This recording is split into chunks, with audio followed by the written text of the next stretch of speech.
Okay అండి. దేవునామానికి మహిమ కలుగును గాక. ప్రభువైన యేసుక్రీస్తు నామములో మీ అందరికి వందనాలు. మనం సంఘం యొక్క భావం, చర్చ్ యొక్క డెఫినిషన్, చర్చ్ యొక్క మీనింగ్, చర్చ్ యొక్క అర్థము అనేటువంటి మొదటి లెసన్‌లో, మొదటి భాగంలో మనం అందరం ఉన్నాము. సో, చాలా విషయాలు నేర్చుకుంటూ వస్తున్నాం. సరే, సంఘం యొక్క ఉద్దేశ్యము, సంఘం అంటే ఏంటి అనేది చూస్తా ఉన్నాం. సో, సంఘం గురించినటువంటి ఆలోచనను మనము చాలా స్పష్టంగా అంటే సంఘం అంటే ఒక డెఫినిషన్ గాదండి. సంఘం అంటే మనం నేర్చుకునేది ఓన్లీ డెఫినిషన్ కాదు. ఇది చాలా గ్రహించాలా. డెఫినిషన్ అంటే సంఘం అంటే ఇది అని సింపుల్‌గా ఒక అర్థాన్ని మనం నేర్చుకోవట్లేదు. దానికింత అవసరం లేదు. దానికింత మనం ప్రయాణం చేయాల్సిన అవసరం లేదు. సంఘము అంటే ఒక ప్రత్యేకమైనటువంటి దృష్టికోణం అంటే యేసు ప్రభు దృష్టిలో సంఘము ఏ విధంగా ఉండాలనుకుంటున్నాడు? అపోస్తులు దాన్ని ఎలాగా నిర్మాణించారు? ఎలాగ దానికి పునాది వేశారు? ప్రతి సత్యాన్ని మనం నేర్చుకోబోతున్నాం కాబట్టి ఒక పాయింట్ గురించి మనం తెలుసుకోవట్లేదు. ఒక ఒక కోణంలో మనం చూడట్లేదు. చాలా కోణాలు మనం చూడబోతున్నాం కాబట్టి అది గ్రహించాల. సో, మనం చాలా విషయాలు నేర్చుకున్నాం. అయితే కొత్త నిబంధనకి, పాత నిబంధనకి ఉన్నటువంటి వ్యత్యాసం అసలు సంఘం అనే దానికి ఉన్న వ్యత్యాసం ఏంటి? దాన్ని మనం చూద్దాం. పాత నిబంధన అనగానే ఏమేమి అంశాలు మనం గుర్తు చేసుకుంటాం? ఒకవేళ పాత నిబంధన గురించిన ఆలోచన మనం చేసినట్లయితే ఏముంటాయండి చెప్పండి అసలు పాత నిబంధనలో? ఏముంటాయండి? బలులు, ద అర్పణలు, ధర్మశాస్త్రం, ఓకే. బలులు, ధర్మశాస్త్రం. ఓకే. ఇంకా యాజకులు, యాజకులు. ఓకే. అన్నొచ్చేసినాయా? ఆచా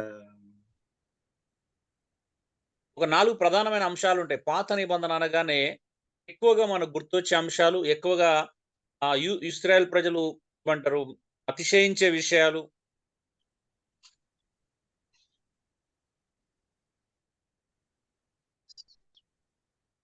మీరన్నట్టు మొట్టమొదటిది ధర్మశాస్త్రం. రెండోది యాజకులు. మూడోది ఆలయము. నాలుగోది ఏముంటారు? బలులు. మీరు చెప్పినటువంటి బలులు మరియు అర్పణలు.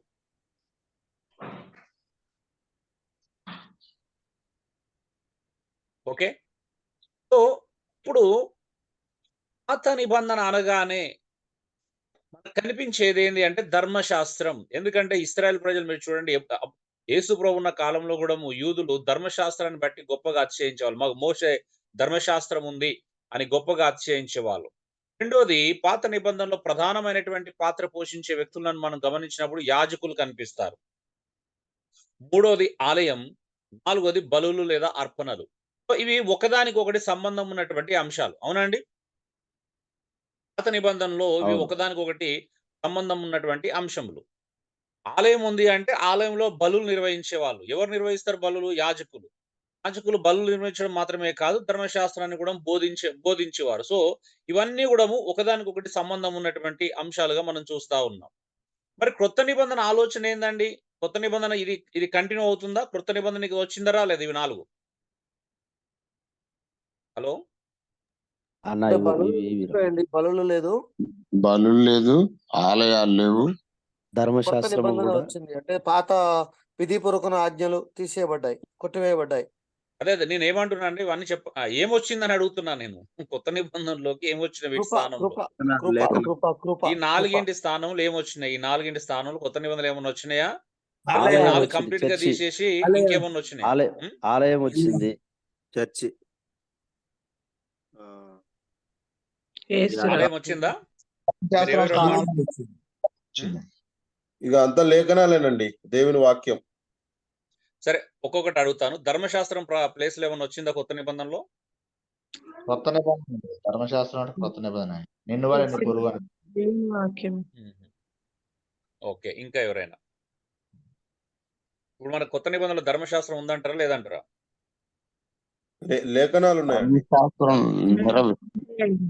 అంటే ఇంకా నెరవేర్చబడవలసిన లేఖనాలు కొన్ని చూపిస్తూ నెరవేర్చిందే చూపిస్తుంటాను పాత నిబంధన లేఖనాలు. వాడాడు కదా నేను అది మాట్లాడట్లేదండి. మీరు పాయింట్ కొంచెం స్ట్రెయిట్ ఫార్వర్డ్‌గానే అడుగుతున్నాను. ధర్మశాస్త్రం ప్లేస్‌లో ఇప్పుడు కొత్త నిబంధన సంఘం ఏం పాటించాలి? ఏమొచ్చింది అని అడుగుతున్నాను. ఉందా? ఏమన్నా అదే పాత నిబంధన ధర్మశాస్త్రాన్ని అనుసరించాలా? లేదా క్రొత్త నిబంధనలో మనకేమైనా కొత్త నియమం ఏమన్నా వచ్చిందా? నిన్ను వల్ల నీ పొరుగు వారిని ప్రేమించడం అనేది ప్రేమ అనేది. అయ్యగారు యేసుప్రభు అంటాడు కానీ నేను ధర్మశాస్త్రమును కొట్టివేయటకు రాలేదు కానీ నెరవేర్చేటకు వచ్చింది. ధర్మశాస్త్రంలో యేసుక్రీస్తు వచ్చాడన్న. ఓకే. నిర్వేశ్వకు వచ్చాడంటే దాని అర్థం ఏంటి ఇప్పుడు? ధర్మశాస్త్రం కృప ఉందంటారా? లేదంటారా కృప కొత్త నిబంధన? నెరవేర్చిండు ఉన్నది అయ్యగారు, ఉన్నది ఉంది అయ్యగారు. ఉంది ఉంది ఉందియా? లేదు సార్. ధర్మశాస్త్రం ధర్మశాస్త్రం యేసుక్రీస్తు వారు నెరవేర్చారు. తీసివేశారు. అందుకే అది అడుగుతున్నాను. ఎప్పుడైతే మన వాక్యం తెర చినిగిపోయినప్పటి నుంచి కొట్టివేయబడ్డాయి సార్. ఓకే. గుడ్. ఇంకెవరైనా సరే ఇప్పుడు ఈ రాజకుల ప్రదేశంలో ఎవరైనా వచ్చారా? రాజకీయ వ్యవస్థ పాస్టర్స్ ఉందా లేదా? సేవకుడు వ్యవస్థ కొంత రాజక నడుస్తుందన్న. వ్యవస్థ లేదు. క్రీస్తుని అంగీకరించిన వారందరూ యాజకులే. ఓకే. సో మిక్స్డ్ టాక్ ఉంది ఇప్పుడు అంత. ఆలయం ఉందా కొత్త నిబంధనలో? సరియా ఉంది. దేహమే ఆలయాలు దేవుని లేవు. ఆలయం చర్చ్ ఉంది. చర్చ్ సంఘమే హృదయమే దేవుని ఆలయం. లేదు సార్, ఆలయం లేదు, కొట్టివేయబడ్డాయి. ఇవన్నీ కొట్టివేయబడ్డాయి అండి. ఓకే. ఆలయం అని మీకు తెలియదా?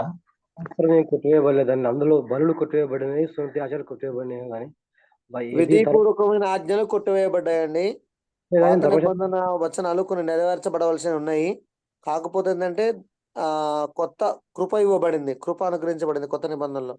బలులు నేను అడిగిన దానికి అసలు జవాబు రావట్లేదు. కొత్త నిబంధన కాలంలో ఆలయం ఉందా లేదా అంటే మీరు చాలా విషయాలు చెప్తున్నారు, మీరు ప్రసంగాలు చేస్తున్నారు. నా ప్రశ్నకు ఆలయం జవాబు అంటే ఒక చెప్పండి. స్థలం అనే ప్రాధాన్యత ఆలయం లేదండి. లేదన్న. హృదయమే దేవుని ఆలయం. ఒక ప్లేస్ అనే ఆలయం లేదు. ప్రత్యేకంగా స్థలానికి కేటాయించడం లేదు కొత్త నిబంధనలో. యేసు ప్రభులు వారు దేవుని ఆలయంలోకి బోధించాడు కదా. కొత్త నిబంధనలో ఆలయం ఉంది అయ్యగారు. మన జకరియా గారు ఆలయంలో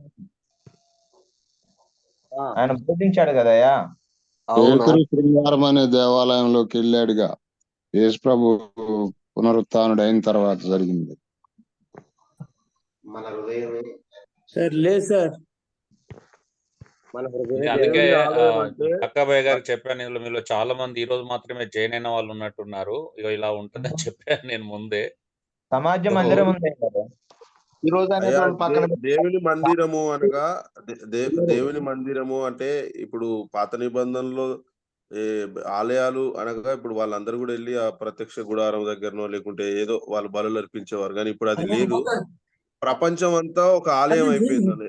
ఎవరైతే క్రీస్తుని అంగీకరిస్తారో వారే ఒక ఆలయంగా మార్చబడ్డారు. ఆలయాలు బోలెడు ఉన్నాయి. ప్రపంచం అంతా ఆలయాలే. ప్రభువుని అంగీకరించిన వాళ్ళందరూ కూడా దేవుని చర్చెస్ అంతే. ఇంకా ఓకే అండి. మీకు ఓకే, మీరు ముందు నుంచి కొంతమంది లేరు, దాన్ని బట్టి కొంచెం ఇబ్బంది కలుగుతుందని ముందే చెప్పాను. సో చూద్దాం. కొత్త నిబంధన బలులు ఉన్నాయా పోనీ? కొత్త నిబంధనలో బలులు లేవయ్యా, కొట్టివేయబడ్డాయి. ప్రార్థన సజీవ యాగంగా మనమే సమర్పించుకోవాలి. రక్త ప్రోక్షణ అనేది లేదు. సరే. సో చాలా ఇక్కడ సమస్యలు ఉన్నాయి. సో ఇది ఈ వారం అంతా ఇదే కంటిన్యూ అవుతుంది నేను ఎక్కువ మాట్లాడినప్పుడు. సరే, కొత్త నిబంధనలో ధర్మశాస్త్రం ప్లేస్ లో ఆత్మ నియమం అనుగ్రహించబడింది. ఇది చాలా మంది అర్థం చేసుకోవాల్సినటువంటి ప్రధానమైన విషయం. ఇప్పుడు కొత్త నిబంధనలో మనం ధర్మశాస్త్రం చేత నడిపించబడం, కేవలం ఆత్మ నియమం చేత మాత్రమే నడిపించబడతాం. మనం ఆత్మ చేత నడిపించబడడానికి దేవుడు మనకు క్రొత్త కృపను అనుగ్రహింపచేశాడు. అందుకే కొత్త నిబంధనలో మనకు ఒక నియమం ఉంది అంటే, నియమం గురించి అడిగాను నేను, అందుకే లేఖనం గురించి అడగల. ధర్మశాస్త్రాది నియమము, ఆ నియమం ప్లేస్ లో ఇంకో నియమం మనం వచ్చింది అని అంటే ధర్మశాస్త్ర నియమం ఇప్పుడు మనకు లేదు. కేవలం మనం ఆత్మ నియమమును అనుసరించి మాత్రమే నడుచుకుంటాం. ఆత్మ నడిపించే విధానానికి మాత్రమే మనం లోబడతాం. క్రైస్తవుడు ధర్మశాస్త్రానికి లోబడాల్సినటువంటి అవసరత నెసెసిటీ లేదు. యేసు ప్రభు చెప్పినప్పుడు ధర్మశాస్త్రాన్ని కొట్టివేయడానికి రాలేదు, నెరవేర్చడానికి వచ్చాను అన్నప్పుడు ఏ సందర్భంలో చెప్పిండనేది చాలా ప్రధానమైనటువంటి విషయం. కానీ మిగతా సందర్భాల్లో చూసినప్పుడు ధర్మశాస్త్రం దేన్నైతే చేయలేకపోయినో యేసుక్రీస్తు దాన్ని చేసినని రోమిలకు రాసిన పత్రికల 7వ అధ్యాయంలో చాలా ప్రతి అధ్యాయంలో పౌలు చాలా క్రిస్టల్ క్లియర్ గా వివరించుకుంటూ వచ్చాడు. ముఖ్యంగా 7వ అధ్యాయంలో చెప్తాడు, ధర్మశాస్త్రం అనేది కేవలం బాలశిక్షకుని క్రింద ఇవ్వబడింది. అది యేసుక్రీస్తు రావడం కోసం, యేసుక్రీస్తు అంటే పాపం అంటే ఏంటో చూపించడానికి మాత్రమే ఇవ్వబడింది. ధర్మశాస్త్రము పాపాన్ని, ఇది పాపం అని కలదు కానీ పాపం నుండి విడిపించలేదు. ధర్మశాస్త్రానికి పాపం నుండి విడిపించే శక్తి లేదు. సో కేవలం ధర్మశాస్త్రం పాపం అంటే ఏంటిదో మాత్రమే చూపించగలదు, పాపానికి శిక్ష విధించగలదు కానీ పాపం నుండి విడుదల చేయలేదు. అంతే కదండి? అవునంటారా కాదంటారా? అవునండి. అవునండి. సో ధర్మశాస్త్రము యేసుక్రీస్తు వచ్చేంత వరకే. యేసుక్రీస్తు వచ్చిన తర్వాత ధర్మశాస్త్రంతో, ఎందుకంటే ధర్మశాస్త్రం దేనిని చేయజాలకపోయినో దానిని యేసుక్రీస్తు చేశాడు. అదే ఏంటిది? మానవులను పాపం నుండి విడుదల చేయడం, మానవులను పాపం నుంచి విడిపించడం. సో ఇది ధర్మశాస్త్రము. కాబట్టి కొత్త నిబంధనలో ధర్మశాస్త్ర విధులు లేవు. ధర్మశాస్త్రం కొట్టివేయబడిందంటే నిన్ను వలె నీ పొరుగువాని ప్రేమించమనేటువంటి ఆ దైవికమైనటువంటి ఆలోచన కొట్టివేయలేదు. ఎందుకంటే అవి ఆజ్ఞలు, అవి బయటకు వచ్చినాయి. కొత్త నిబంధనలో దేవుడు మళ్ళీ వాటిని మనకు అప్‌గ్రేడ్ చేశాడు. కొత్త నిబంధనలు వాటిని పదే పదే రిపీట్ చేశాడు. అది పోలేదండి. చాలా సార్లు ధర్మశాస్త్రం కొట్టివేయబడింది అనగానే కొన్ని దైవికమైనటువంటి, అంటే నిన్ను వలె నీ పొరుగువాని ప్రేమించమని ఆజ్ఞలు కూడా పోయినాయి అని అనుకుంటారు. అలా కాదు. సో ధర్మశాస్త్ర సంబంధమైన విధులు పోయినాయి. ధర్మశాస్త్ర సంబంధమైనటువంటి కట్టడలు లేవు. ధర్మశాస్త్ర సంబంధమైనటువంటి నియమాలు పోయినాయి. ఆజ్ఞలు కాదు. ఆజ్ఞలు వేరు, ఆ కట్టడలు, ధర్మశాస్త్రంలో ఉన్నటువంటి నియమ నిబంధనలు, కట్టడలు, విధులు, ఆచారాలు కాదు ఇక్కడ మాట్లాడదు, అవి పోయినాయి. సో ఇప్పుడు ఏముంది? ఆత్మ నియమం ఉన్నది. అందుకే మీరు రోమపత్రిక 8వ అధ్యాయంలో చదివినా, మరి ఏ పత్రికలో చదివినా పరిశుద్ధాత్మ దేవుడు మన అందరికి అనుగ్రహించబడింది. ఎందుకు అని అంటే మనం అందరం ఆత్మచేత నడిపించబడటానికి. ఎందరైతే దేవుని ఆత్మచేత నడిపించబడతారో వారే దేవుని కుమారులు అనబడతారు. మనకు ఆత్మ నియమం ఉన్నది. ఎఫెసులో కూడా పౌలు అంటాడు, అనేకమైనటువంటి ఆ సందర్భం వచ్చినప్పుడు కూడా మనం ఆత్మపూర్ణమై ఉండాలి. క్రైస్తవుడు అనేవాడు ఎప్పుడు కూడా ఆత్మచేత నింపబడుతూ ఉండాలి.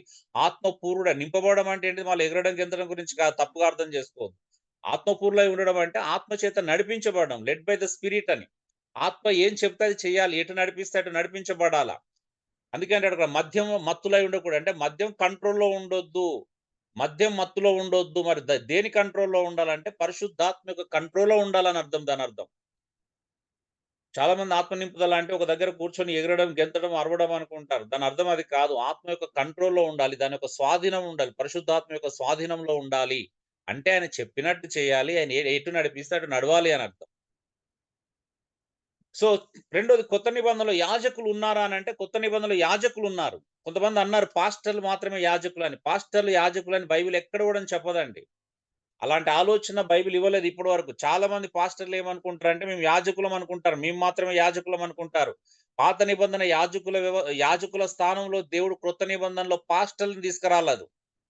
అది చాలా తప్పుడు అండర్స్టాండింగ్, తప్పుడు బోధ. పాస్టర్ల స్థానంలో ఎవరైనా యాజకుల స్థానంలో ఎవరైనా పాస్టర్లు ఊహించుకుంటున్నారు అని అంటే అది దైవ వ్యతిరేకమైనటువంటి ఆలోచన అని గ్రహించాలి.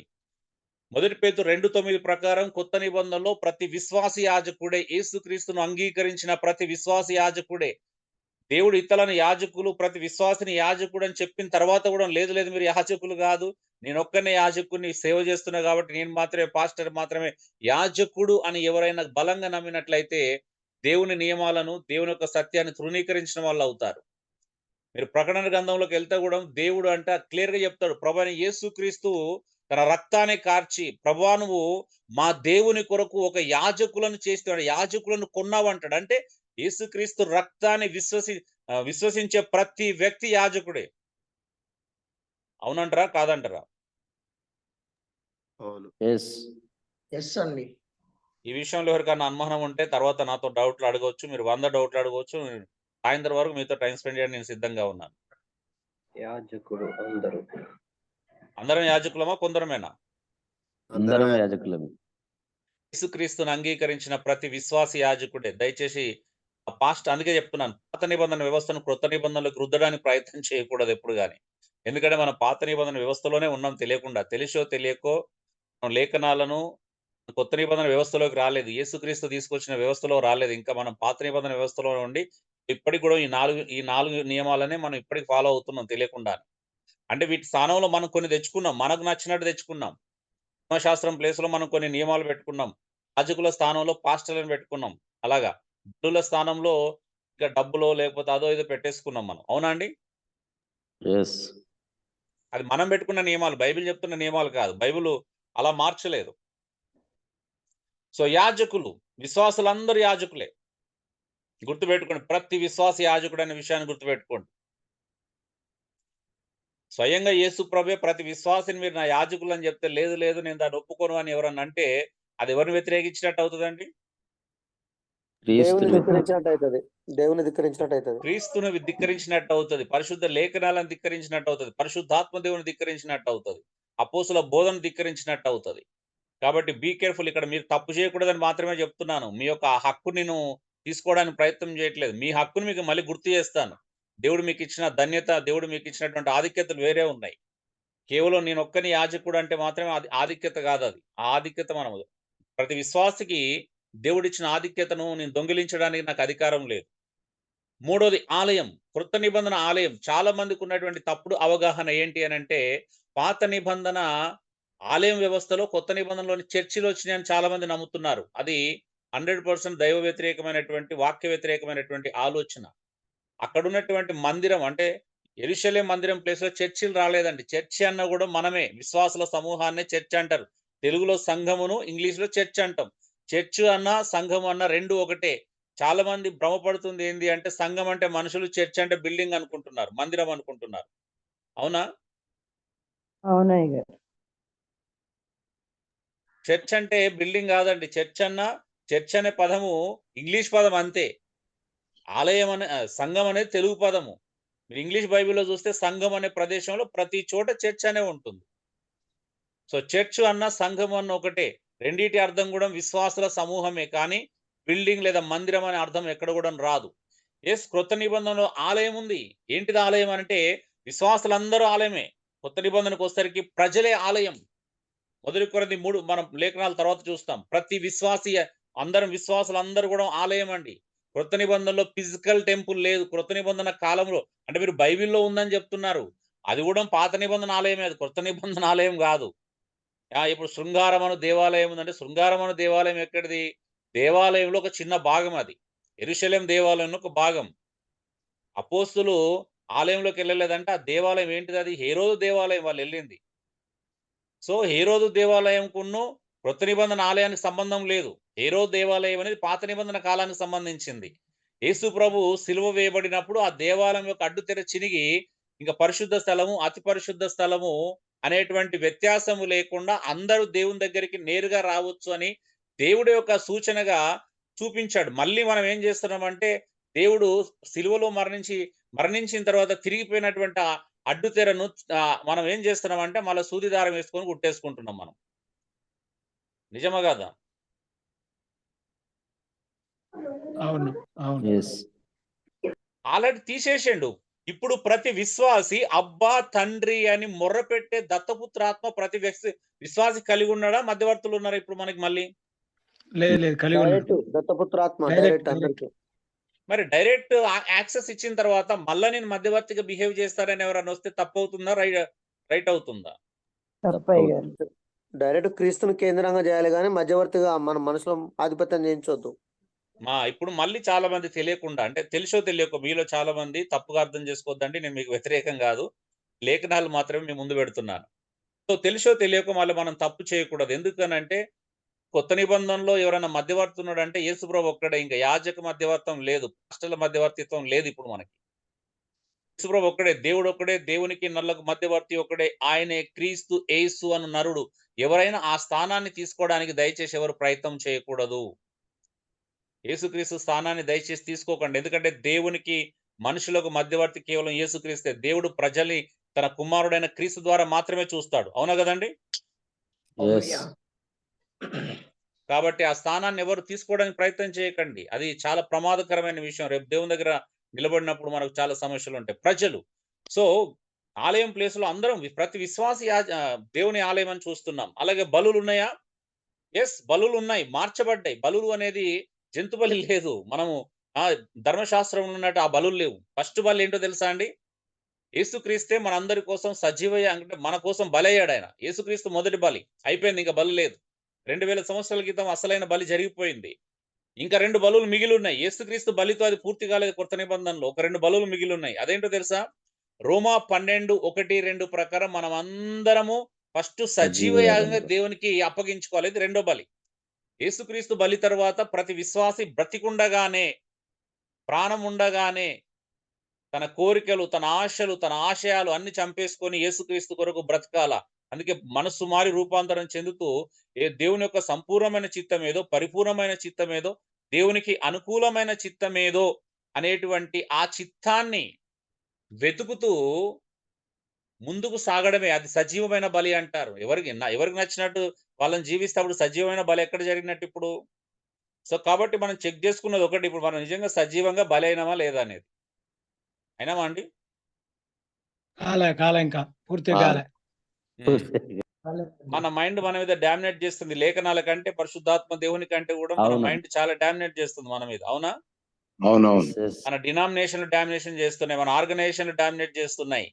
పరిశుద్ధాత్మ దేవుని కంటే, లేఖనాల కంటే చాలా డామినేట్ చేస్తున్నాయి. ఇంకా సజీవంగా ఇక్కడ బలి ఎక్కడ జరుగుతుంది అప్పుడు?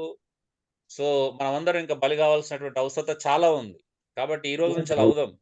రెడీయేనా? Yes, రెడీ అన్న. రెడీ రెడీ అంటే రెడీ. చాలా పెయిన్ ఉంటది మరి. ఆ, అందుకే బ్రతికుండగానే చంపబడడం అంటే పెయిన్ ఎక్కువ ఉంటది కదా. చనిపోతే స్పర్శ తెలియదు కానీ బ్రతికుండగానే చంపబడాలి. yes. ఇచ్చలను చంపుకోవడమే ఆమేన్, చనిపోవడం. ఆమేన్, ఆమేన్. సో ఇది రెండో బలి. మూడో బలి కూడా ఉంది. ఇప్పుడు మనం చేయాల్సిన బలి వేరు. ఏంటో తెలుసా? ఒక్కసారి రోమిలో రాసిన పత్రిక 15:15 చదవండి ఒకసారి ఎవరైనా. 15వ అధ్యాయం 15-16 వచనాలు. పౌలు అంటున్నాడు అక్కడ, చూడండి ఏమంటున్నాడు. ఆయనను అన్యజనులు అను మంచిగా వినండి. అర్పణ బ్రదర్ కొంచెం మీ వాయిస్ బ్రేక్ అవుతుంది. అయినను అన్యజనులు అను అర్పణ పరిశుద్ధాత్మ ద్వారా పరిశుద్ధపరచబడి దేవునికి ప్రీతికరమగునట్లు నేను సువార్త విషయమై యాజక ధర్మమును జరిగిస్తున్నాను అంటున్నాడు. పౌలు ఏమంటున్నాడు? పౌలు యాజక ధర్మాన్ని జరిగిస్తున్నాడంట. ఎలా జరిగిస్తున్నాడు? అన్యజనులను తీసుకొచ్చి అంట, సువార్త ద్వారా అన్యజనులను తీసుకొచ్చి దేవునికి అప్పగిస్తున్నాడంట. అంటే ఇప్పుడు బలి ఉంది, మనకు ఏం బలి ఉంది? ఆత్మల అన్యజనులను రక్షణ కదా. నశించున్న వారిని సువార్త ద్వారా దేవునికి దగ్గర చేయడం అనేటువంటి గొప్ప బలి ఉంది మనకి. ఉందా? Yes, ఉంది. ఆత్మను రక్షించడం. Yes. ఆ మరి ఇది రక్షించడానికి ముందు ఫస్ట్ మనం చేయాల్సిన బలి ఒకటి ఉంది. అది చేయకుండా ఇది చేయొచ్చు అంటారా? చేయకూడదు. మనం సజీవ యాగంగా అర్పించబడిన తర్వాతనే. ఆ చాలా మంది చేసే పెద్ద పొరపాటు ఏంటంటే ఫస్ట్ వారిని వారు సజీవంగా దేవునికి అప్పగించుకోరు, కానీ బయట వాళ్ళని అర్పించాలని ట్రై చేస్తా ఉంటారు కదా. ఎరగదీస్తున్నాం బయట వాళ్ళని. ఆ మేము మామూలు ఎట్లా కాదు మరి. మీరు ఎవరు తక్కువ కాదు ఆ విషయంలో. మీతో నేను కూడా పోటీ పడలేను.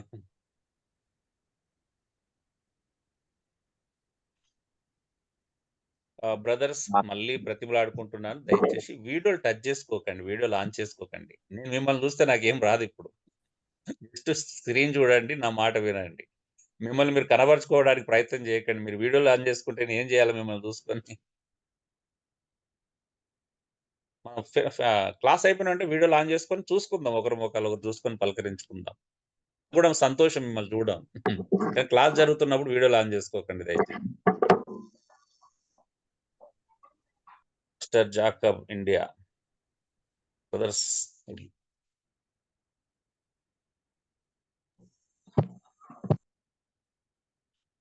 కన్వీనర్ గారు ఉన్నారండి మీరు? అన్న ఉన్నాను. వెంట నన్ను కొంచెం స్టాప్ వీడియో చేయొచ్చు మీరు. కోహోస్ట్ గా ఉన్నారు కదా. చేస్తున్నా ట్రై ఓకే, చేస్తున్నా. Thank you. ఈ ఒక్క నిమిషం అన్న, ఈ కోటేషు అంట ఎవరో ఈ యత్నం రాజీ రెడ్డి అనేది ఉన్నారు. కొంచెం వాళ్ళు వీడియో ఆడియోను కొంచెం వాళ్ళకి వినబడట్లేదు. కొంచెం చూసుకో. గౌతమండలమయ్య గారు. దోసపాటి కోటేష్ వాళ్ళని కొంచెం ఆడియోను వినబడేది వాళ్ళకు చూసుకోమనంటారు ఎవరైతే ఇంట్రడ్యూస్ చేశారు. Okay, thank you. జాకబ్, నీకు తోడుగా నా జత పనివాడు సురేష్ ఏలూరు ఫ్రమ్ పాస్టర్ గారు, నా జత పనివారు జైన్ అయ్యారు. తనని కూడా మీకు తోడుగా కోహోస్ట్ అండి, ఇట్లా కంట్రోల్ చేయడానికి. ఓకే,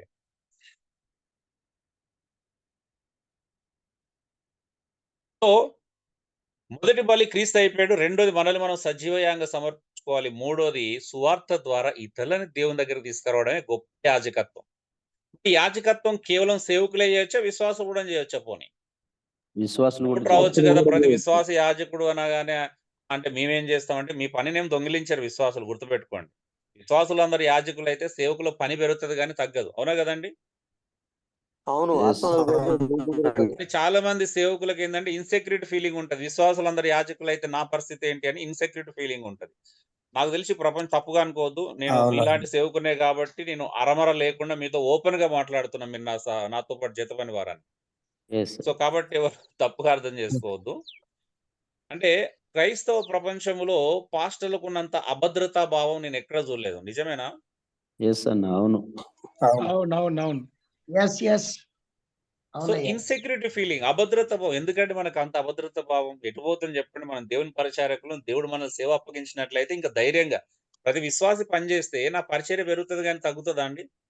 ఎగ్జాంపుల్ పెరుగుతుంది ఉన్నారు, నాకు స్థానికంలో 50 మంది ఉన్నారు. సువార్త చెప్పి ఇంకో 50 మందిని తీసుకొస్తే నా పరిచర్య పెరిగినట్ట తగ్గినట్ట? ఇప్పుడు పెరిగినట్టు. ఇంత బోధించుకుంటూ వెళ్ళాలి మళ్ళీ, అవునా? అవునండి, పెంచాలి. ఆరంభం నుంచి మరి నాకు బోధ పెరుగుతుంది తప్పించి, నా పని పెరుగుతుంది తప్పించి, నా పని ఎందుకు తగ్గుతుంది? నేను సంతోషించాల్సిన విషయం కదా. సో యాజకత్వంలో ప్రతి విశ్వాసం కూడా పార్టిసిపేట్ చేయొచ్చు. మీరు 1 Peter 2:9 అక్కడ చదవండి, అక్కడ క్లియర్ గా ఉంటది. మనం అందరం అంట ఏమన్నాడు అక్కడ? దేవుని గుణాతిశయములను ప్రచురము చేయు నిమిత్తం అంట. ఎందుకు అందరిని యాజకులను చేశాడు దేవుడు? ప్రతి విశ్వాసం కూడా దేవుని గుణాతిశయములను ప్రచురం చేయాలి. మరి అందరు చేయాలా, మనం మాత్రమే చేయాలా? అందరూ. మరి యాజకత్వంలో వారు కూడా బాగుందంటారా? ఉన్నది. పాత నిబంధనలో చెప్పండి. అవి కొన్నిసార్లు ఉంచుతాం, కొన్నిసార్లు తీసేస్తాం.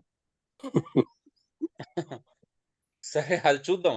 అది నాయకత్వంలో వేరు, వారి బాధ్యతల విషయం వచ్చినప్పుడు ఆ లైన్ మనకు తెలియాలి. ఆ లైన్ మనకు తెలియకుండా చేస్తే ప్రాబ్లం అవుతుంది. సరే, పోనీ మీరు ఏమనుకుంటున్నారు? దేవుడుకి పక్షపాతం ఉంటదంటారా? లేదు, పక్షపాతం లేదు దేవుని దగ్గర. పక్షపాతం లేని పాత నిబంధనలు కేవలం లేవి గోత్రికులను మాత్రమే యాజకులుగా చేసుకున్నాడు కదా. పక్షపాతం ఉన్నట్టే కదా. క్రమము మాదిరి చూపించండి. మాదిరి ఏం మాదిరి అండి? ఒక ట్రైబ్, ఒక జాతిని లేకపోతే ఒక గ్రూప్ ని ఎన్నుకోవడం మాదిరి ఏముందండి అందులో? వారిని బట్టి మిగతా వాళ్ళందరూ కూడా దేవుడు అంటే దాని అట్లెందుకు డైరెక్ట్ అందరిని యాజకులను చేయొచ్చు కదా. నేను అనేది ఏంటిదంటే కేవలం లేవి గోత్రికులను మాత్రమే యాజకులు ఎందుకు చేసుకున్నాడు అన్న? విగ్రహారాధన జరుగుతున్నప్పుడు కింద విగ్రహాలు జరుగుతున్న లేవీలు మాత్రమే వ్యతిరేకించారు, మోషేతో కలిసి ఉన్నారు. ఓకే, అంతకుముందు మరి దేవుని ఆలోచన ఏముంది? అందరిని యాజకులను చేయాలని ఆలోచన ఉందంట. మరి అప్పుడు ఉందన్న. ఉందా? ఎలా తెలుసు? అందరిని చేయాలనుకున్నాడు కానీ లేవీలు ఒక్కలే దేవుని మాట విని ఆయనకు లోబడ్డారు. ఎలా చెప్పగలుగుతున్నారు జాక్సన్? ఏమైనా ఆధారం ఉందా? నిర్గమకాండాలు ఉంటది, నిర్గమకాండం.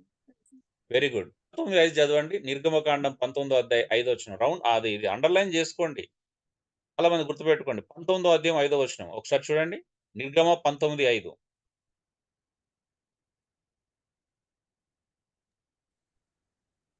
ఎవరైనా చదవగలండి? జాక్సన్ చదవండి. కాగా మీరు నా మాట శ్రద్ధగా విని నా నిబంధన అనుసరించి నడిచిన ఎడల మీరు సమస్త దేశ జనులలో నాకు స్వకీయ సంపాద్యమగుదురు. సమస్త భూమి నాదే కదా. మీరు నాకు యాజక రూపమైన రాజ్యముగాను పరిశుద్ధమైన జన్మగా ఉందిరని చెప్పుము. నీవు ఇశ్రాయేలులతో పలకవలసిన మాటలు ఇవే అని చెప్పగా మోషే వచ్చి ప్రజల పెద్దలను పిలిపించి యెహోవా తనకు ఆజ్ఞాపించిన ఆ మాటలన్నీ వారి ఎదుట తెలియపరిచెను. అందుకు ప్రజలందరూ యెహోవా చెప్పినదంతయు చేసేదమని ఏకముగా ఉత్తరమిచ్చిరి. ఈ లైన్ మీరు చాలండి. ఈ వాక్యం మీరు అండర్లైన్ చేసుకోండి. మీరు అందరు సేవకులే కదా, దయచేసి మీరు అందరు ఇది అండర్లైన్ చేసుకోండి. అండర్లైన్ చేసుకొని చూడండి. ఇప్పుడు యేసు దేవుని యొక్క ఉద్దేశం చూడండి. ఏమన్నాడు? ఇశ్రాయేలు ప్రజలందరికీ చెప్తున్నాడా? ఇక్కడ ఇది లేవి గోత్రికులకు మాత్రమే చెప్తున్నాడా? అందరికి చెప్తున్నాను. అయ్యలారా, మీతోనే మాట్లాడుతున్నాను. ఈ మాట దేవుడు ఇశ్రాయేలు ప్రజలందరికీ చెప్తున్నాడా, కేవలం ఒక గోత్ర ప్రజలకు చెప్తున్నాడా? అంటే ఏమంటున్నాడు దేవుని ఉద్దేశంలో? నా మాట వింటే, నేను చెప్పినట్టు చేస్తే, ఆ ఆజ్ఞలను విధులను అనుసరించి నడుచుకుంటే మీరందరూ నాకు యాజకులు అవుతారు, మీరందరూ నాకు రాజవంశం అవుతారు, మీరందరూ కూడా నా ప్రజలే అవుతారని చెప్తున్నాడు. అవునా? సో ఈ మోషతో ఇవన్నీ చెప్పిన తర్వాత మోషే వెళ్ళి మళ్ళీ ఈ విషయాలు ఉన్నట్టుగా ప్రజలకు చెప్పాడు. చెబితే ఏమన్నారు ప్రజలందరూ? అందరు ఆమెనని చెప్పారు. అయ్యా మీరు చెప్పినట్లే చేస్తాం, అదే అన్నిటికీ లోబడతాం అన్నారు. కానీ ఒక టైం వచ్చిన తర్వాత లోబడ్డరా? లోబడలేదన్న. ఆయన మాట విన్నారా? వ్యతిరేకించారు. మరి అప్పుడు ఎవరు నిలబడ్డారు? కేవలం లేవి గోత్రికులు మాత్రమే నిలబడ్డారు. కాబట్టి వారిని మాత్రమే యాజకులుగా చేసుకున్నాడు. అంతేగాని Yes. దేవునికి ఎక్కడ పార్షాలిటీ లేదు. ప్రతి విశ్వాసి యేసు ప్రభునందు అంటే పాత నిబంధన కాలంలో ప్రతి ఇశ్రాయేలు ప్రజలు అబ్రహాం సంతానం అంతా యాజకులు చేసుకోవాలనుకున్నాడు ఆయన. కానీ వారందరూ ఆయన మాట వినలేదు. లేవి గోత్రికులు మాత్రమే ఆయన మాట విన్నారు. అది మామూలు విషయం కాదు. ఎంత మాట విన్నారంటే తమ సొంత సహోదరుల మీద పడి మరి కత్తి పట్టుకొని పడ్డారు. అవునా అండి? అది అంత సులువైన Yes. విషయం అంటారా? అవును. అయ్యా. అది సులువైన విషయం కాదు. వాళ్ళు చేసింది, లేవీలు చేసింది ఒక కామన్ విషయం కాదు. అంత సులువైన విషయం కాదు. ఇప్పుడు ఎగ్జాంపుల్ కాదు. అదే మన క్రొత్త నిబంధనకు వచ్చినప్పుడు ఒకళ్ళు అన్వయించుకుంటే ఎలా వస్తది అంటే సువార్తకు లోబడిన ప్రతి వ్యక్తి యాజకుడే. అవునా అండి? అవునన్నా. అయ్యా. అవును. అంతే కదండి. ఆయన మాట వినడం సువార్తకు లోబడిన ప్రతి వ్యక్తి యాజకుడే కాదు ఇప్పుడు. అవునాయి. అప్పుడు సువార్తకు లోబడుతున్నాడు, అన్నదమ్ములను అక్క చెల్లెలు అందరిని వదిలేయాల్సి వస్తుంది అవసరమైతే. అవునయ్యా. సో కొత్త నిబంధనకు వచ్చినప్పుడు ప్రతి విశ్వాస యాజకుడే అండి. పాత నిబంధన దేవుడు పక్షపాతి కాదు. అక్కడ కేవలము లేవీలు మాత్రమే లోబడ్డారు కాబట్టి అది అప్పగించబడ్డారు. ఇప్పుడు కూడా అంతే. సువార్తకు లోబడిన ప్రతి విశ్వాసి కొత్త నిబంధన ప్రకారం ఎవరు? యాజకులు. యాజకులు. సో కాబట్టి వాళ్ళు కూడా ఏం చేయాలా? దేవుని గుణాతిశయములను ప్రచురించేటువంటి గొప్ప హక్కు ప్రతి విశ్వాసికి అనుగ్రహించబడింది. ఆమేన్. Yes, amen. సో మనం ఒకటే దగ్గర ఆగిపోయినాము. సో ముందుకెళ్దాం. ఏం డౌట్స్ ఉన్నా రాసుకొని క్లాస్ అయిపోయిన తర్వాత అడగొచ్చండి. చూడండి, కొత్త నిబంధన లేఖనాలు. ఆలయం అంటే ఎవరు?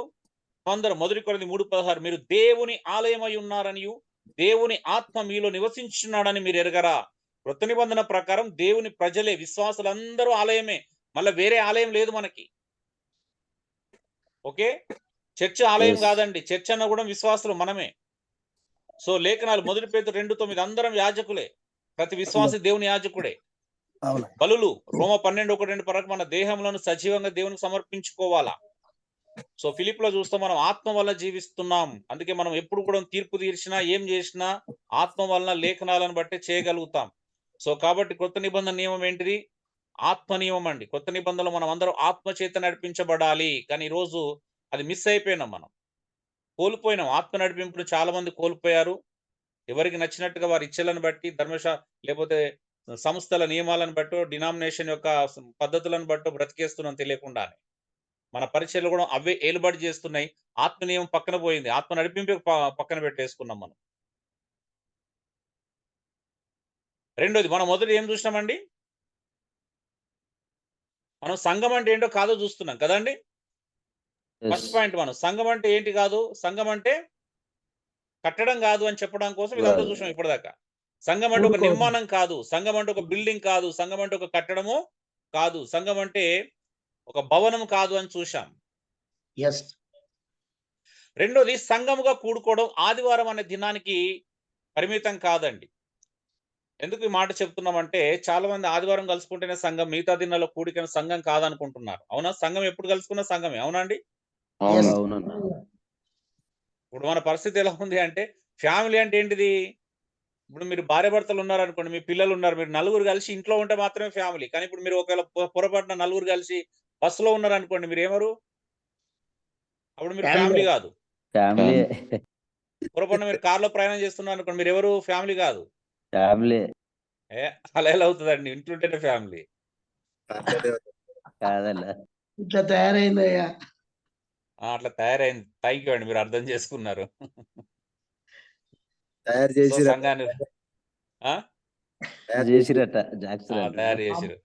మా ముందున్న బోధకులు అట్లా తయారు చేసిరయ్యా మమ్మల్ని. చూద్దాం. అపోస్తుల బోధ యందును సహవాసమందును రొట్టె విరుచుట యందును ప్రార్థన చేయుట యందును ఎడతెగక ఉన్నారు. ఎవరండి ఎడతెగక ఉంది? ఆదిమ సంఘం. ఆదిమ సంఘం ఏ విషయంలో సీరియస్ గా ఉన్నారు? ఒకటి అపోస్తుల బోధ యందు, రెండోది సహవాసం చేయట యందు, మూడోది రొట్టె విరుచుట యందు, నాలుగోది ప్రార్థన చేయట యందు. అవునా? నాలుగింట్లో ఎడతెగక ఉన్నారు. ఒకవేళ ఈ రోజు మనం చెప్పుకుంటే ఈ మూడిట్లో దేనిలో ఎడతెగక ఉంటామంటే ఒకవేళ నాలుగో చూస్ చేసుకునే ప్రమాదం ఎక్కువ ఉంది. అంటే మనకు తెలియకుండానే నాలుగో దాని మీద ఉన్న కాన్సన్ట్రేషన్ మిగతా మూడింటి మీద ఉండదు. అవునండి? అవునయ్యా. అంటే నేటి సంఘాలు చెప్తున్నాను, అది తప్పు కాదు. అయితే మిగతా బ్యాలెన్స్ అవుతున్నాయా మరి? కావట్లేదు చాలా వరకు. సో మరి అపోస్తుల బోధ యందు ఉన్నారంటున్నారా, విన్నారంటున్నారా? వాళ్ళు అపోస్తుల బోధ యందు ఉన్నారు, వినడం కాదు, పాటిస్తున్నారు. ఆదిమ అపోస్తుల కాలంలో అంటే సంఘానికి 4 కుర్చీకి 4 కాళ్ళలాగా అండి, 4 స్తంభాలు సంఘానికి. బోధ, సహవాసం, రొట్టె విరుచుట, ప్రార్థన చేయుట. చూద్దాం, ఇవన్నీ మీకు 2 లెసన్లు వస్తాయి. ఎందుకంటే రొట్టె విరుచుట అనేది కలుసుకున్న ప్రతిసారి చేయాలి. కానీ మనం ఏం నియమాలు పెట్టుకున్నాం, ఒక సంఘం ఏమో నెలకు ఒకసారి చేస్తుంది, ఇంకో సంఘం 3 నెలలకు ఒకసారి చేస్తుంది, ఒక సంఘం 6 నెలలకు ఒకసారి రొట్టె విరుస్తారు, ఇంకో సంఘము సంవత్సరానికి ఒకసారి రొట్టె విరుస్తారు. మరి వాక్యం చెప్పినట్టు ఎవరు చెప్తున్నారు? ఎవరు చేయట్లేదు, ఎవరికి నచ్చినట్టు వాళ్ళు చేసుకుంటున్నారు. అవునా? అవునయ్యా. చూద్దాం అవన్నీ వాక్యానుసారమా కాదా మనం చేసే పద్ధతులు. మరి వాక్యం ఏం చెప్తుంది, మనం ఏం చేస్తున్నాం, ఎందుకు మనం లోబడలేకపోతున్నాం, లోబడితే మనకు వచ్చిన నష్టం ఏంటి, అలా చేస్తే ప్రాబ్లం ఏంటి, వాక్యానికి లోబడితే ఒకవేళ మనం చేసే ఆచారాల వలన సంఘానికి ఏమైనా ఎక్కువ ఉపయోగం ఉంటుందా, వాక్యం కంటే మనం చేసే పద్ధతులు సంఘానికి ఏమైనా ఎక్కువ మేలు కలిగిస్తాయో అని ఆలోచన చేద్దాం ముందు. సో ఆదివారం అనే దినము ఒక దినానికి, అంటే సంఘం ఆదివారం దినానికి పరిమితం కాదు. వారికి చూడండి, మరియు వారు ఏక మనస్కులై దేవాలయంలో తప్పక కూడుచుంచు, ఇంటింట రొట్టె విరుచు, దేవుని స్తుతించు, ప్రజలందరి వలన దయ పొందిన వారై. దేవాలయంలో తప్పుగా కూడుకొంచు అనగానే మళ్ళీ మీరు తప్పుగా అర్థం చేసుకోకండి, దాని పర్పస్ వేరే ఉంది. ఆ లేఖనం కూడా చూపిస్తాను ముందు. అపోస్తులు దేవాలయంలో ఎందుకు తప్పక కూడుకున్నారంటే అక్కడ యూదులకు సువార్త ప్రకటించడానికి కూడుకున్నారు. మీరు చాలా డౌట్ రావచ్చు, వాళ్ళు దేవాలయానికి వెళ్ళారు కదండి అని ఇంతకుముందు అన్నారు కదా, శృంగావరం దేవాలయంకి వెళ్ళారు కదండి, కొత్త నిబంధనల దేవాలయం ఉంది కదండి అంటే, మిమ్మల్ని సూటిగా ప్రశ్న అడుగుతున్నాను. ఒకవేళ వాళ్ళు దేవాలయానికి సహవాసం చేయడానికి, ఆరాధించడానికి వెళితే వాళ్ళని కొరడాలతో ఎందుకు కొడతారండి? అవును. పేతురు యోహానులను ఇప్పుడు ఆ వ్యక్తిని స్వస్థపరిచినందుకు గద్దించారా, మెచ్చుకున్నారా? శిక్షించారా? కొట్టించారా? చెరసాల్లో వేయించారా? వాళ్ళు ఒకవేళ దేవాలయానికి ఆరాధించడానికో లేకపోతే మనం అనుకున్న సహవాసానికి వెళ్తే చెరసాలు ఎందుకు వేయిస్తారండి? కొరడాలతో ఎందుకు కొట్టిస్తారు? వార్నింగ్ ఎందుకు ఇస్తారు? ఈ నామంలో ప్రకటించకూడదని. అవునా? అవునయ్యా. మరి అవన్నీ ఎందుకు ఆలోచించలేదు ఇప్పుడు? అంటే వాళ్ళు చేసింది ఏంటిది అక్కడ? అప్పుడు వ్యాపారాలు చేశారు మందిరంలో. కాదు, వీళ్ళు వెళ్ళి ఏం చేశారు? అపోస్తులు ఏం చేశారు అక్కడ? దేవాలయంలో తప్పక కూడుకున్నారు కదా, కూడుకొని ఏం చేశారు వాళ్ళు? దేవాలయంలో కలుసుకొని ఏం చేశారు? మరి అది మర్చిపోవద్దు, సువార్తను ప్రకటించారు కాబట్టి వాళ్ళని పనిష్ చేశారు. వాళ్ళు ఒకవేళ వాళ్ళతో పాటు ఏకమైతే వాళ్ళకి ఆ శిక్ష ఎందుకు ఉంటది? అంత చర్చ ఎందుకు జరుగుతుంది? అంత డిస్కషన్ ఎందుకు జరుగుతుంది? అవునా? అవునయ్యా. అందుకే అండి, లేఖనాలను చాలా స్పష్టంగా చూడడానికి నేర్చుకోవాలి. అక్కడ ఏం జరుగుతుంది పూర్తిగా చూడాలి. దేవాలయాలు కూడుకున్నారు లేదా, కాబట్టి కొత్త నిబంధనల దేవాలయం ఉంది కాబట్టి మనకు కూడా ఇప్పుడు చర్చిలే దేవాలయాలు. అవునా? అలా ఇంటర్ప్రిటేషన్ చేసుకుంటే అర్థం ఉంటుందా అండి? నో.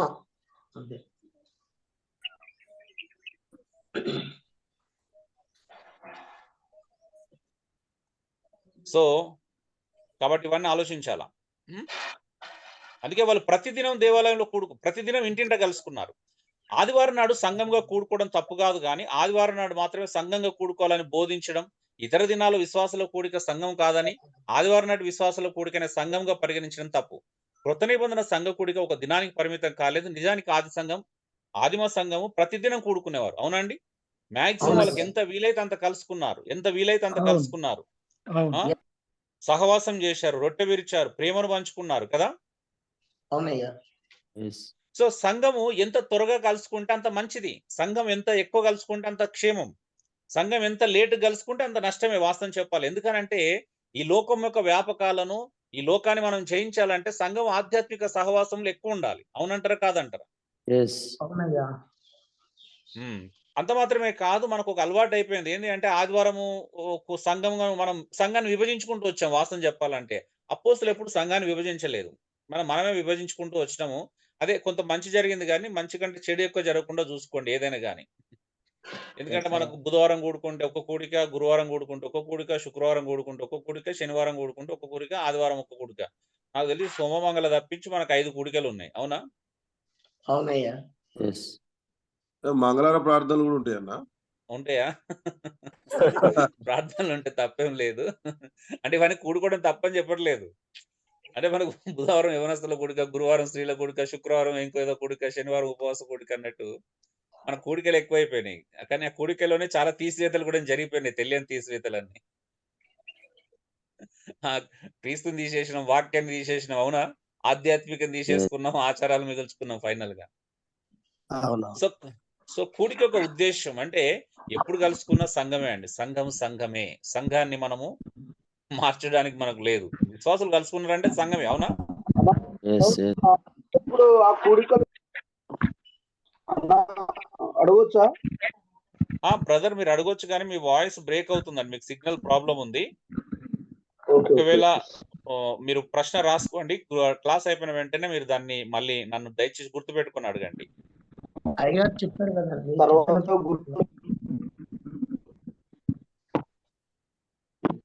అయితే ఆదివారం మాత్రం కలుసుకుంటేనే సంఘం, మిగతా రోజులలో కలుసుకుంటే సంఘం కాదని బోధిస్తే లేఖన విరుద్ధం. మనం కలుసుకోవడం తప్పు కాదు, కానీ కొన్ని మాటలు, కొన్ని బోధ చాలా ప్రధానమైనటువంటి విషయాల కింద మనం చూడాలి.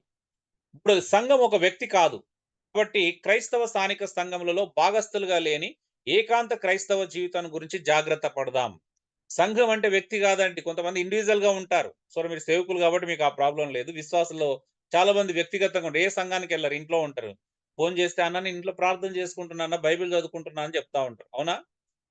సో సంఘం అంటే ఒక పర్సన్ కాదండి. సంఘం అంటే సమూహం కదా, విశ్వాసుల సమూహం, ఒక వ్యక్తి కాదు సంఘం అంటే.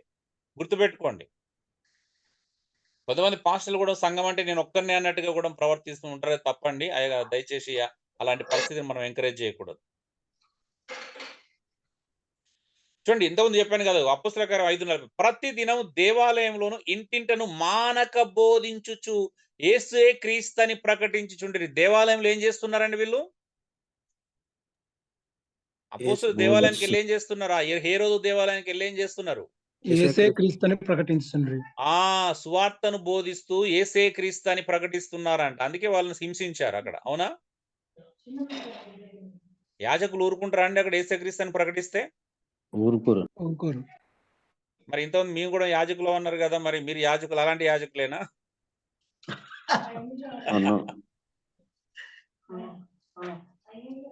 నాలాంటి వాళ్ళు వచ్చి ప్రకటిస్తే ఊరుకోరు అన్నమాట కదా. మీలాంటి వచ్చి బోధిస్తూ ఊరుకుంటారా? ఎందుకంటే మీరు ప్రకటిస్తూ ఊరుకోరు. అప్పుడు అపోస్తలే వదిలేరు, నన్ను ఎందుకు వదిలేస్తారు చెప్పండి? కనపడలేదు పాస్టర్ గా.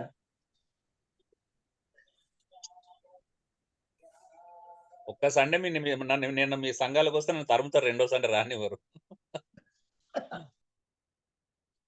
ఓకే, సో ఊరికేనా అన్నాను, అలా చేయలేదు. నేను సంఘాలను పాడు చేయడానికి రాలేదు, మనం కట్టడానికి వచ్చాం. హెబ్రీ 10:24-25 చూడండి ఎంత మంచిగా ఉంది అది. కొందరు మానుకొనుచున్నట్లుగా సమాజంగా కూడుట మానక కొన్నొకడు అంట హెచ్చరించుచు, అంటే ఆ దినము సమీపించడం మీరు చూచిన కొలది మరి ఎక్కువగానంట అలాగూ చేయాలి. మరి ఎక్కువగా ఎలాగ చేయాలి? మరి ఎక్కువగా సహవాసం చేస్తూ ఒకరినొకరు హెచ్చరించుకోమంటున్నాడు. ఇక్కడ వారానికి ఒకసారి కలుసుకోమని లేఖనం చెప్తుందా? ఎంత వీలైతే అంత త్వరగా కలుసుకోమని చెప్తుందా? ఎంత వీలైతే అంత త్వరగా కదా. యేసు ప్రభు రాకడ దగ్గర అవుతున్న కొద్దీ ఎక్కువ కలుసుకోవాలంట కదా. అవునయ్యా.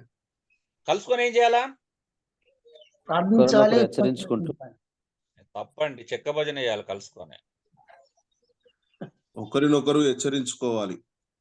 ఎక్కడ జరుగుతుంది అయ్యగారు? భజన తప్పించి ఏమున్నా చెప్పండి. ఒక్క మాట తెల్లారి నుంచి మనతో మాట్లాడే పని చేస్తారు. ఎందుకంటే మనము భజన భక్తులు, మనకు భజన చాలా ఇంపార్టెంట్. భజన లేకపోతే ఇవన్నీ చేస్తే కష్టం ఉంటది. వాక్యాన్ని ఫాలో కాకూడదు, మనం భజన చేసుకోవాలి. మన భజన మనం చేసుకోవాలి.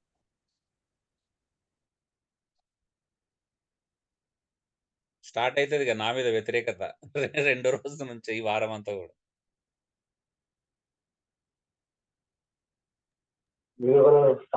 క్లారిటీ వస్తుంటే క్లారిటీ వస్తుంది. కొంచెం అర్థం కాకపోతే అంటే మిస్అండర్స్టాండింగ్ కాకుండా ఈ భజనకి తేడా. సరే చూద్దాం, అవన్నీ మీకు చాలా క్రిస్టల్ క్లియర్ గా నేను క్లారిటీ ఇస్తాను. అనుకోవద్దు, జస్ట్ కొన్ని పదాలలో మిమ్మల్ని అలా ప్రోవోక్ చేయడానికి అలా వాడతాను, కానీ మిమ్మల్ని పోగొట్టడానికి, మిమ్మల్ని పాయింట్అవుట్ చేయడానికి కాదు. మీరందరూ నా సహోదరులు, మీకు తెలుసు. సో మిమ్మల్ని చాలా రెస్పెక్ట్ చేస్తాను. బట్ సత్యం కాబట్టి కొంచెం సత్యాన్ని అప్పుడప్పుడు మరి కొద్దిగా అలాగా వ్యంగ్యంగా మాట్లాడితే తొందరగా అర్థమవుతుంది అని, అంతే, వేరే ఉద్దేశం లేదు. అవునయ్యా, అవును. సంఘం ఒక కార్యక్రమం కాదండి, సంఘం ఒక ప్రోగ్రామ్ కాదు. Church is not an activity. చాలాసార్లు సంఘం మనం ఏం చేసినామంటే ప్రోగ్రామ్ గా మార్చుకున్నాం కదండి. సంఘం అంటే యాక్టివిటీయా? ఇప్పుడు మన కుటుంబం అనుకోండి, ఫ్యామిలీగానే ఉండాలా. ఫ్యామిలీలో రోజు ఒక ప్రోగ్రామ్ జరిగితే ఎలా ఉంటుంది చెప్పండి? ఏమవుతుంది? రోజుకో పార్టీ జరిగింది అనుకోండి ఇంట్లో, అంటే భర్త భార్యతో సహవాసం చేయకుండా, మనసు విప్పి మాట్లాడుకోకుండా, పిల్లలు తల్లిదండ్రులతో మాట్లాడకుండా, తల్లిదండ్రులు పిల్లలతో మాట్లాడకుండా, ఎప్పుడు ఇంట్లో 10 మంది జనం ఉండి రోజు పార్టీ జరిగిందనుకోండి, అది ఫ్యామిలీ అయితదా కాదా? కాదన్నా, తేడాలొస్తాయి. తేడాలొస్తాయి గదా! ఒక్కసారి జరుగుతూనే ఎస్ తేడాలొస్తాయి. అవునా? ఎస్ ఎస్ సో, భార్యలు ఊరుకోరు ఒక్కసారి జరుగుతేనే సరిగా. ఇంక 2, 3 సార్లు జరుగుతాయి అంతే సంగతులు. సరే. సంఘము ఒక కార్యక్రమం కాదండి. సంఘాన్ని మనం ప్రోగ్రామ్‌గా మార్చేసుకున్నాం. ఒక ఈవెంట్‌గా మార్చేసుకున్నాం. ఒక యాక్టివిటీగా మార్చేసుకున్నాం. సంఘము బైబిల్‌లో కుటుంబంతో పోల్చబడింది. అవన్నీ తర్వాత చూద్దాం. సంఘము శరీరంతో పోల్చబడింది. అది కూడా మనం చాలా క్లుప్తంగా రెండో భాగంలో చూస్తాం ఇందులోనే. సంఘము భావంలో రెండో భాగం కూడా ఉంది. అందులో చాలా క్రిస్టల్ క్లియర్‌గా చూడబోతున్నాం. చాలా అద్భుతమైన విషయాలు చూడబోతున్నాం. నాకు చాలా ఇష్టం అలా చూడడం. అంటే సంఘం అలాగే ఉండాలి. చూడండి మొదటి కొరింథీ 14:26 ఏమన్నాడు? సహోదరులారా, ఇప్పుడు మీలో ఏం జరుగుచున్నది? మీరు కూడి వచ్చినప్పుడు ఒకడు కీర్తన పాడవలనన్నాడు, మరి ఒకడు బోధింపవలనన్నాడు, మరి ఒకడు తనకు బయలుపరిచినది ప్రకటన చేయవలన్నాడు, మరి ఒకడు భాషతో మాట్లాడి ఉన్నాడు, మరి ఒకడు అర్థం చెప్పాలన్నాడు. సరే, సమస్తమును క్షేమావృద్ధి కలుగుటకై జరగనీయుడు అంటున్నాడు పౌలు. ఒకవేళ నేడు మన సంఘాల్లో మాట్లాడుకుంటే ఏంటిది? కార్యక్రమం కదా! ఇదుందా? ఈ ఈ ఈ ఈ వాక్య నెరవేర్పు మన సంఘాల్లో జరుగుతుందంటారా? లేదన్నా. హ్మ్. చాలా తక్కువ. ఒకడు అనేది ఉంటదా అండి? అన్ని ఒకటే చేయాలా కదా? ఒకడు ఎక్కాల కూర్చోవాలి ఇక. మొత్తం అదొక సామ్రాజ్యం అయిపోతుంది అక్కడిగా. పాస్టరు ఒక పాస్టర్ సారీ పాస్టర్ కీర్తన పాడవాలన్నాడు. ఆ పాస్టరే బోధింపవాలన్నాడు. ఆ పాస్టరే తనకు బయలుపరచబడినది ప్రకటన నో నో నో చేయవాలన్నాడు. ఆ పాస్టరే భాషతో మాట్లాడవాలన్నాడు. ఆ పాస్టరే అర్థం చెప్పాలన్నాడు. సరే, సమస్తమును పాస్టర్ యొక్క క్షేమాభివృద్ధి కొరకు జరగనీయడు. లేఖనాలు లేదన్నా. మార్చుకుందాం అలాగే. మన లేఖనాలు ఇలా ఉంటాయి కొన్నిసార్లు. ఎక్కువగా అర్థం చేసుకోవద్దు. అందరి గురించి మాట్లాడట్లేదు నేను. గుర్తుపెట్టుకోండి. మళ్ళొకసారి మిమ్మల్ని ప్రేమతో రిక్వెస్ట్ చేస్తున్నాను. ఈ విషయాలు నేను మాట్లాడుతున్నా అంటే 90% అలా ఉందని అర్థం అండి. 10% నిజంగా జెన్యూన్‌గా మీలో కూడా అలాంటి సేవకులు ఉన్నారని 100% నమ్ముతున్నాను. వాక్యాన్ని అర్థం చేసుకుంటూ ముందుకెళ్తున్న వాళ్ళు. నేను మాట్లాడుతుంది సమాజంలో 90% జరుగుతున్న దాని గురించి మాట్లాడుతున్నాను. అదొకటి గ్రహించండి. 10% మంచిది లేదని చెప్పట్లేదు. 10%లో మీరు ఉండొచ్చు, ఇంకెవరైనా ఉండొచ్చు. ఆమేన్. ఎస్ ఆమేన్. ఆమేన్. ఆమేన్. అంగీకరిస్తున్నారా? Yes yes. సంఘం యొక్క నిర్వచనంకి వెళ్దాం డైరెక్ట్ ఇంకా. సంఘం అనే పదం ఎక్లేషియా అనే గ్రీక్ పదం నుండి వచ్చింది. అనగా పిలువబడిన వారు అని అర్థం అండి. మీ అందరికీ తెలిసిన మాటనే ఇది. కొంతమంది మీరు థియాలజీ చేసుకుంటే థియాలజీలో ఇలాంటి పదాలు నేర్చుంటుండొచ్చు.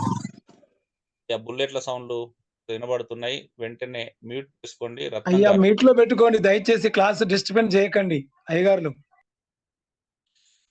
సో చూద్దాం.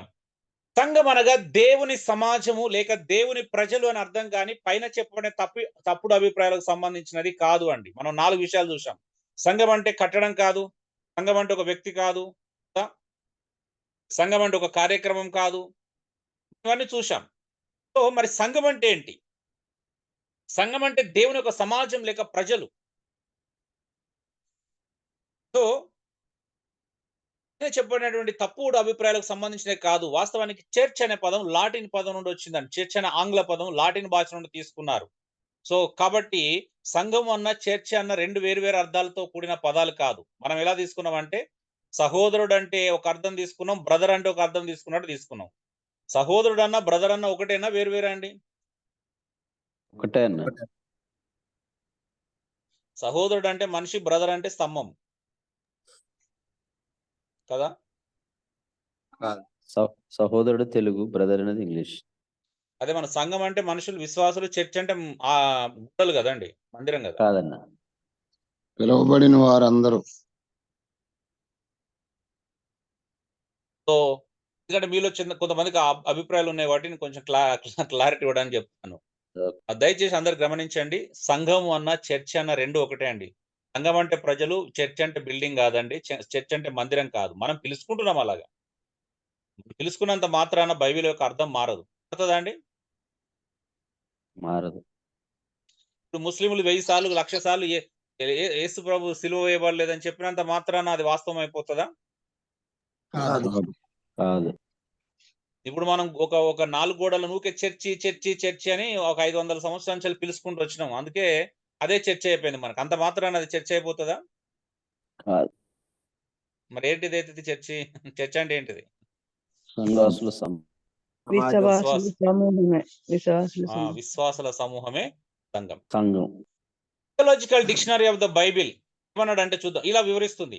ప్రాచీన గ్రీక్ భాషలో సంఘం అనే పదం దాదాపుగా రాజకీయ సభలకు వాడేవారండి. గ్రీకులు ఉన్న కాలంలో, బైబిల్లో ఉన్నటువంటి కాలంలో, ఆ కాలంలో ఏథెన్స్ పట్టణస్థులు గాని, గ్రీసు దేశస్థులు గాని వాళ్ళు సంఘము అనే పదాన్ని దాదాపుగా రాజకీయ సభలకు వాడారండి. సంఘం దేని వాడారంటే రాజకీయ సభలకు వాడారు.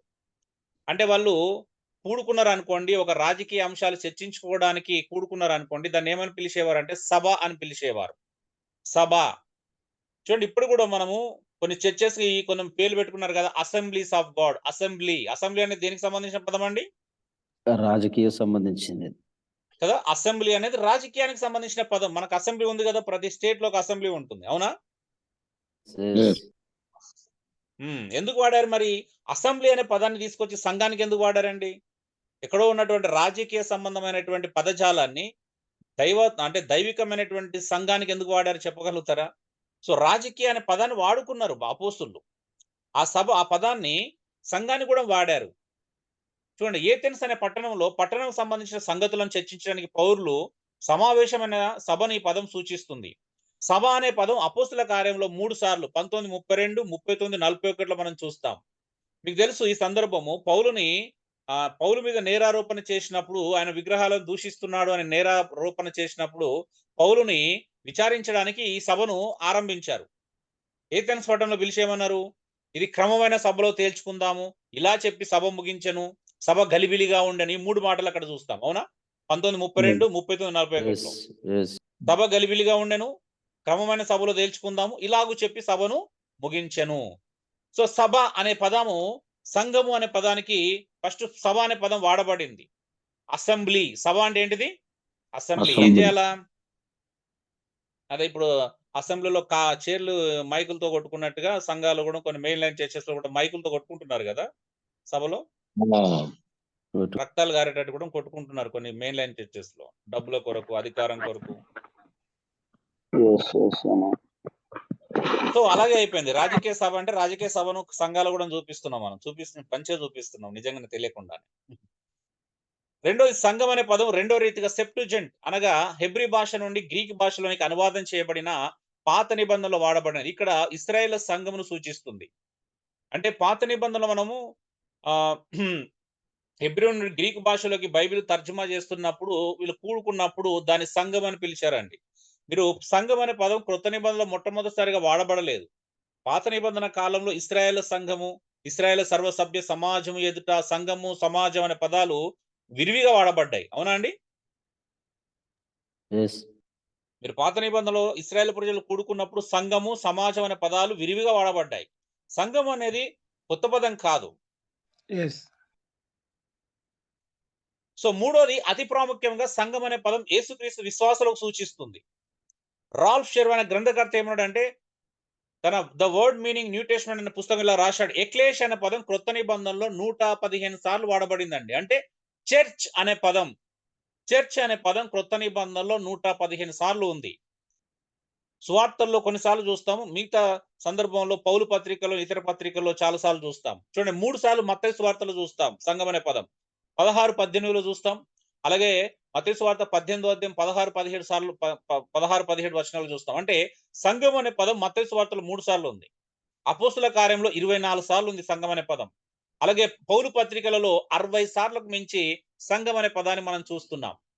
ఈ సంఘం అనే పదము సార్వత్రిక సంఘం మరియు యేసుక్రీస్తు సంఘమును మరియు స్థానిక సంఘం సూచించడానికి వాడబడినదే కానీ ఈ దినాలు అనుకున్నట్లుగా కట్టడాలకు, బిల్డింగ్లకు సంఘం అనే పదం వాడబడలేదు. చర్చి అనే పదం బైబిల్లో 115 సార్లు ఉన్నప్పుడు కూడా ఆ 115 సార్లు సంఘము లేదా చర్చ్ అనే పదము విశ్వాసులను, ప్రజలను సూచించడానికే వాడబడింది. ఇది గ్రహించాలి మనం అందరం. మీరు బైబిల్ ఎక్కడన్నా చూడండి, చర్చ్ అనే పదము ఎక్కడన్నా ఒక స్థలానికి వాడబడినట్టుగా కనిపించదు. చర్చ్ అనే పదం కేవలము ప్రజలకు, యేసుక్రీస్తునందలి విశ్వాసం ఇచ్చినటువంటి విశ్వాసులకు మాత్రమే వాడబడినటువంటి పదం. కాబట్టి గుర్తుపెట్టుకోండి, సంఘం అనే పదము అసెంబ్లీ, సభ అనే సందర్భంలో వాడబడింది. సంఘం అనే పదం ఇశ్రాయేల్లో సమాజము, సెప్టుజెంట్ అంటే హెబ్రీ భాష నుండి గ్రీకు భాషలకు తర్జుమా చేయబడినటువంటి ఆ ఇశ్రాయేలు సందర్భంలో ఆ ప్రజలకి సమాజం అనే పదంతో వాడబడింది. మూడోది యేసుక్రీస్తునందలి విశ్వాసం ఉంచిన విశ్వాసుల కోసం వాడబడింది. సో అందుకే 3 పదాలు కనిపిస్తాయి: సభ, సమాజము, సంఘము. అవునా అండి? సభ అన్న, సమాజం అన్న, సంఘం అన్న మనుషులే గాని స్థలము కాదు. అవునంటారా కాదంటారా?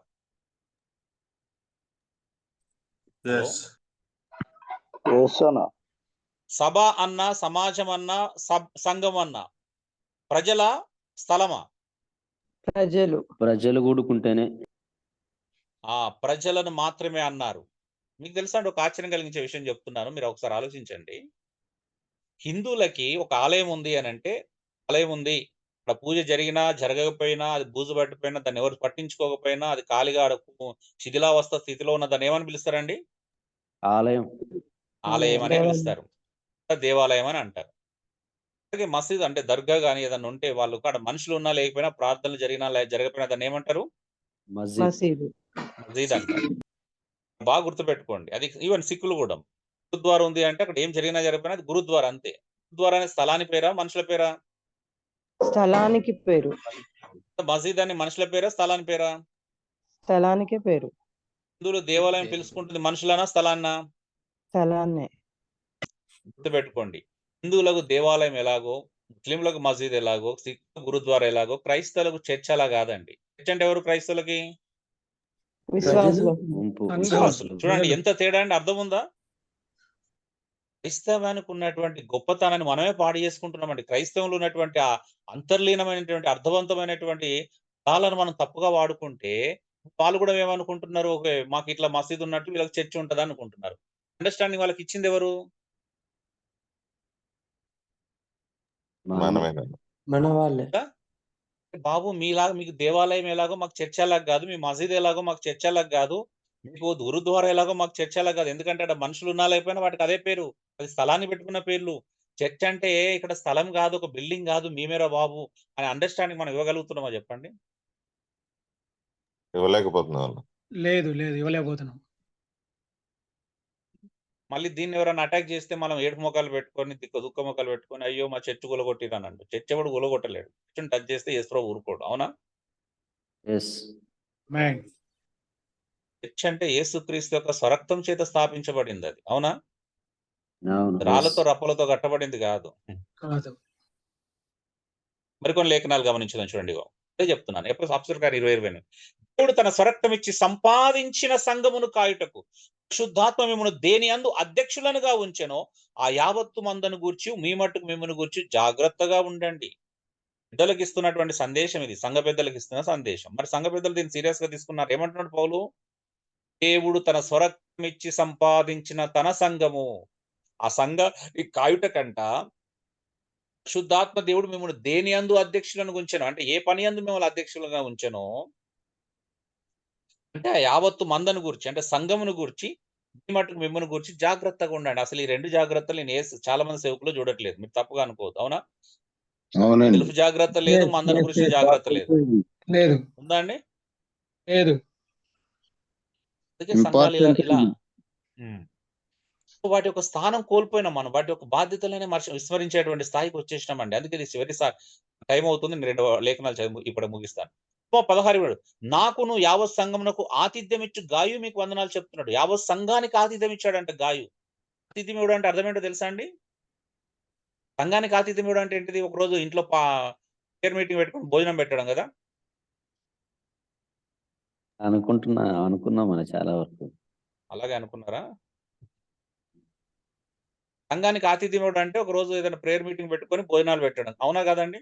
సహజంగా ఆతిథ్యం అంటే భోజనం పెట్టడం అనుకుంటాం. భోజనం పెట్టడం అనుకుంటాం. సహజంగా కాదన్నా. కాదు. సంఘానికి ఆతిథ్యం ఇవ్వడం అంటే ఏంటో తెలుసా అండి? సహవాసం చేయడానికి వారి ఇంటి యొక్క తలుపులు ఓపెన్ చేసి ప్రతిసారి సహవాసం చేయడానికి విశ్వాసులందరినీ, కుటుంబాలను వాళ్ళకి ఇంట్లో ఆహ్వానించడం అని అర్థం. అంటే గాయు ఇంట్లో ఏముంది? సంఘం ఉంది అని అర్థం. అవునా? గాయు అనేటువంటి వ్యక్తి ఇంట్లో సంఘము క్రమంగా కూడుకుంటుంది. అక్కడ సంఘం కలుసుకుంది. అకుల ప్రిస్కిల్లాను సంఘానికి ఆతిథ్యం ఇచ్చారు. అంటే వాళ్ళ ఇంట్లో సంఘం కూడుకోవడానికి వారు ఇంటిని ఓపెన్ చేశారు, తెరవజేశారు. అవునా? అవకాశం. ఆ! ఇప్పుడు మా ఇంట్లో కూడా సంఘం ఉంది. ఇప్పుడు ఎవరైనా రాస్తే అప్పుడు రాయాలా? సంఘానికి ఆతిథ్యం ఇస్తున్నటువంటి సంపత్ కుమార్ మీకు వందనాలు చెప్తున్నాడు. సో సంఘం మా ఇంట్లో ఉంది. అంటే మన ఇల్లు సంఘము ఆతిథ్యం ఇవ్వడం. అంటే ఆతిథ్యం అంటే సంఘానికి కలుసుకోవడానికి అవకాశం కల్పించడం. ఇప్పుడు అనవసరంగా లక్షలు కోట్లు ఖర్చు పెట్టి వాళ్ళ మీద ఆధారపడి, వీళ్ళ మీద ఆధారపడి అప్పులు చేసి ఇంత ప్రాబ్లమ్స్ ఉండవు కదా వాక్యానుసారంగా జీవిస్తే. సరే వాటి కష్ట నష్టాలు తర్వాత ఆలోచించుదాం. ఇప్పుడు ఇంకా అక్కడి దాకా రాలేదు. వాటి కష్ట నష్టాల గురించి తర్వాత చూద్దాం. మంచి ఎంత జరుగుతుంది, చెడ్డ ఎంత జరుగుతుంది, కష్ట నష్టాలు ఏంటి తర్వాత చూద్దాం. ఓకే, 1:2 నాతో కూడిన సహోదరులందరూ గలతి ఉన్న సంఘమునకు శుభం అని చెప్పి వ్రాస్తున్నారు. సంఘము ఇక్కడ ఉంది, ఇండ్లలో సంఘం ఉంది కదా. సంఘము అంటే సంఘము. చివరి మాట చెప్పి నేను ముగిస్తున్నా. 1 తిమోతి 3:10 అయినను నేను ఆలస్యం చేసిన ఎడల, ఎందుకంటే మీకు డౌట్ ఉంటుంది, ఒకటి క్లారిటీ వస్తుంది. అయినను నేను ఆలస్యం చేసిన ఎడల దేవుని మందిరములో అనగా జీవము గల దేవుని సంఘములో జనులు ఎలాగూ ప్రవర్తింపవలెనో అది నీకు తెలియవలని ఈ సంగతులను నీకు రాయిచున్నాను. ఆ సంఘం సత్యమునకు స్తంభమును ఆధారమునై ఉన్నది అన్నాడు. నేను 2009-10 ఆ టైంలో ఈ బోధ చేస్తున్నాను. చాలా మంది పాస్టర్లతో ఇండివిజువల్ గా మాట్లాడుతున్నాను. అప్పుడు కరీంనగర్లో ఉన్న జాకబ్ తెలుసు. నేను 200 పాస్టర్లు, 200 మంది పాస్టర్లు, 100 మంది పాస్టర్లతో నన్ను చెప్పుకొని ఉంటాను వ్యక్తిగతంగా. అప్పుడు ఒక పాస్టర్ గారు ఏమన్నారు అంటే, చర్చ్ అంటే మనమే, సంఘం అంటే మనమే అని చెప్తున్నప్పుడు ఆయన ఏమన్నాడంటే, అన్న మీరు చెప్పింది రైటే, సంఘం అంటే మనమే, మనం కలుసుకునే స్థలాన్ని ఆలయం అని చెప్పాలి, ఆలయం అని పిలవాలన్నా అది వాక్యానుసారం, మనం వెళ్ళే స్థలాన్ని మందిరం అని పిలవాలి అని చెప్పాడు. నేను షాకు. ఎందుకంటే అప్పుడు కొన్ని 100 మందితో ఇదే బోధించుకుంటూ వస్తున్నా నేను 2005 నుంచి ఆల్మోస్ట్ అయ్యో ప్రభా, నేను ఇంత పెద్ద తప్పు చేశానా, నేను ఇంత అపార్థం చేసుకున్నానని మోకాళ్ళ మీద పడి ఏడుస్తా ఉన్నాను. ప్రభా, ఇంతమంది జనాలను తప్పుదో పట్టించానా? అరే సంఘము అంటే విశ్వాసులు, ఆలయం అంటే మనం కలుసుకునే చోటు అనే ఈ చిన్న వ్యత్యాసాన్ని గ్రహించలేకపోయినా ప్రభా, ఇంత పెద్ద తప్పు చేశానని బాధపడుతూ ఏడుస్తా ఉన్నాను. ఏడుస్తా ఉంటే ప్రభు ప్రేరేపణ వచ్చి బైబిల్ తీసి మళ్ళీ గుర్తు రాగానే తిమోతి ఈ లేఖనం చేసి చదువుతున్నాను. ఏమంది ఇక్కడ? అయినను నేను ఆలస్యం చేసిన దేవుని మందిరములో అంటే ఏంటిదంటే, దేవుని మందిరములో అనగా, దేవుని మందిరం అంటే ఏంటిదండి?